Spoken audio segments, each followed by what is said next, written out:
We are Cairo Liberation Front, and we are watching Activist. Cheers, guys.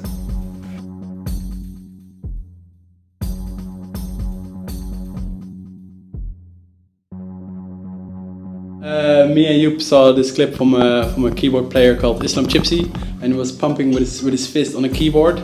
We both looked to each other and were like, "Wow, this is insane! We never saw something kind of similar to that." And then we started digging around, just started googling, and we found there's a complete scene around this kind of music. And back then we still played at bands. Like he was a drummer and I was a bass player, and then we thought, well, nobody's playing this kind of music, and nobody has ever written about this kind of music. So we started Cairo Liberation Fund to let more people experience this kind of music.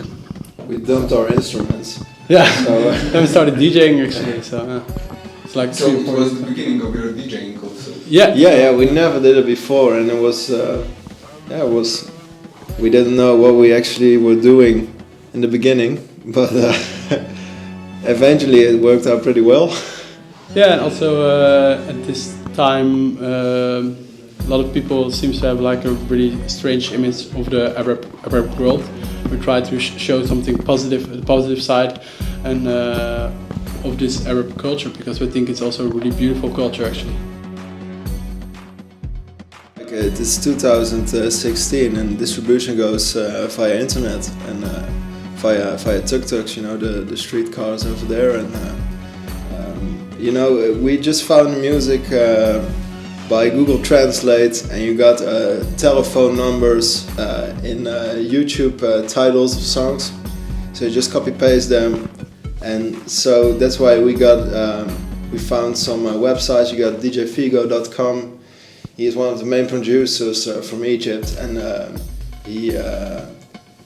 at that website he spreads all the music that's coming from there, from all different rappers and crews. So yeah, that's a nice thing. You don't actually have to go to Cairo to get in contact with those guys. We speak with those guys via Facebook, and we brought them several times to the Netherlands to record tracks. And 2016, man, internet.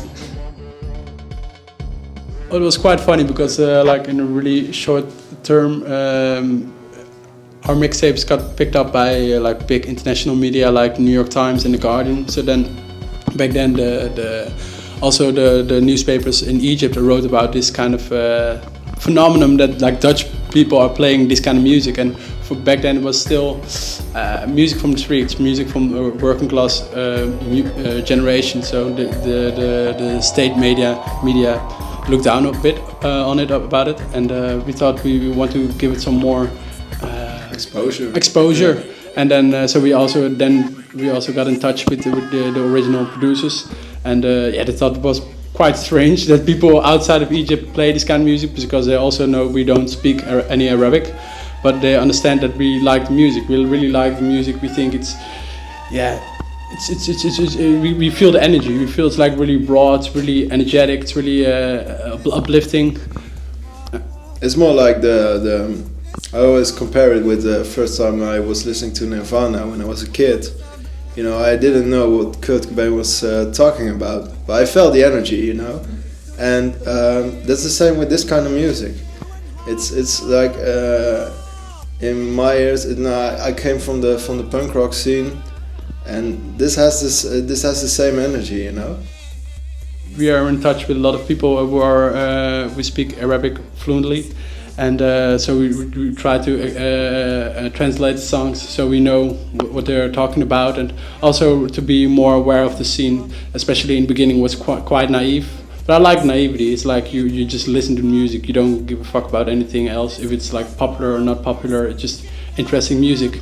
And now I think we started like 3 or 4 years ago, so now we're more aware of what they are talking about. We're trying to check every song we play so we know what they're dealing about. We're not doing it ourselves. We got an Arabic friend of us who helps us with the lyrics. For example, I discovered a really cool track, and I sent it to her. I was like, what is it about? And And she was like, no, you can't play this. This is a track from Syria for the fighters. Yeah. I was like, oh shit, okay. You know, but that's the funny, naive thing about it. You know, and we will never.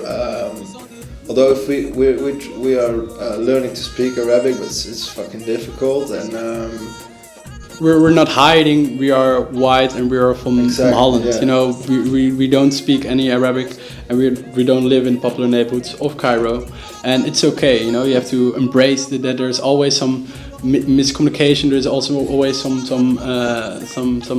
barriers, and. What would be the other side? Do not play this kind of music because you don't understand it. Well, I don't understand really a lot of French music, but I like it though, you know. And it's the same with every music which comes from a kind of area. It's the same, I think, with grime music. It's getting out of a different context if you play grime music in Holland, for instance, or somewhere else, because it's really it's in the DNA of the music. It comes from London, and it's the same with electroshabi. It's in the DNA, it comes from Cairo, but I think it's really interesting and really relevant to spread this sound.